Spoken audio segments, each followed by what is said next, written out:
This is my highly detailed report of the many complaints I have. Each complaint It has been detailed with multiple sections and well-thought points. I express my issues through the complaints detailed in this report. By the end of this report, you will be thoroughly convinced by my arguments that you will have no choice but to take my side and see that every single one of my complaints are valid and to be taken very seriously. Complaining is an art form, and no one complains better than me. Not to brag, but in fact, I was voted the most intolerable member of my school 5 years in a row. No, God! No, God, please, no! No! No! No!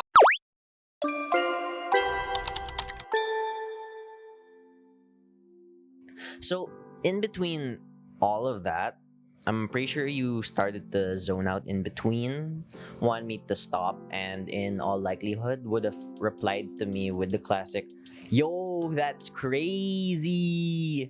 before completely ignoring me and moving on if we didn't cut out all of that. And you know what? Honestly, I wouldn't really blame you if I was actually serious as a person venting to you like that. And as venters, we can do this without even really realizing it as we burn out who we're venting to. It can feel comforting for us, but does it actually help us long term? And is it okay to put those who we love through that in the first place when we vent to people? Today, we're going to talk about it from a psychology perspective. And as a small thing, hi again. I know it's been like almost 2 months now, but I was studying for the master's exam with other people here in Psypoints. So that's also why a lot of Psypoint stuff has been delayed for the most parts, and we are so sorry for that. But I digress, let's get back to the video. Venting and ranting is a universal experience we all go through and have as we share our deepest feelings to the people we care about. Despite this, it's hard to find studies analyzing venting as a whole, simply since it's hard to replicate that feeling of needing to vent in an experiment. The phenomenon is difficult to measure scientifically, but not necessarily impossible. A 2012 study by Nils and Rime, I'm pretty sure it's Rime. Anyway, looked into the benefits of emotional disclosure, as they called it, based on the responses of the listener. Participants viewed an aversive film and then talked about it with an intimate. The latter was instructed to adopt either cognitive or socio-affective response modes based on the study's framework, upon which emotional, cognitive, and social benefits were analyzed immediately afterwards and 2 days later as well, after a reviewing of the same film. The results noted that emotional recovery occurred exclusively when the listener stimulated the participants' cognitive work. Listeners' socio-affective responses entailed enhanced social integration, for i.e., greater proximity to the listener for less loneliness, and an impression of feeling better. It thereby established how the behavior of the listener does have a tangible effect on how the venter felt, as well as reaffirmed that given the right conditions, venting does seem to improve the overall mood of the individual. So far, so good, right? Based off the initial results. But one of the main things we should distinguish from the studies is the idea of venting versus trauma dumping. There are a number of differences between the two, but the core one, at least from a certain point of view that I want to emphasize, is that venting involves consensual sharing of your frustrations to a confidant, while the latter can imply sudden unloading of traumatic experiences onto another.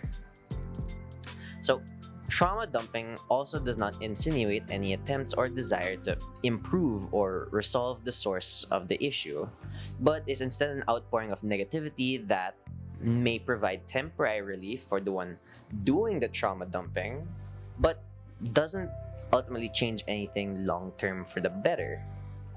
Venting is simply sharing to reduce stress and are overly aware of what you're doing with oversharing and without troubling the one who is willing to listen. With all that said, shared vulnerability is good. It's a good thing. There's nothing wrong with that. It's okay to share your feelings, to talk about them between one another. That's what friends are for. That's what your loved ones are for. The Grim Reaper beckons. I feel his icy grip round my throat, the breath of his hounds at my heels, the unrelenting rat-tat-tat of his scythe on my chamber door. And you, with your blithe request, you only hasten his inevitable triumph. Is that what you desire? Is that what you desire, Lily? I just wanted you to get us some bagels. Bagels? Do you have any idea what could happen to me whilst getting bagels?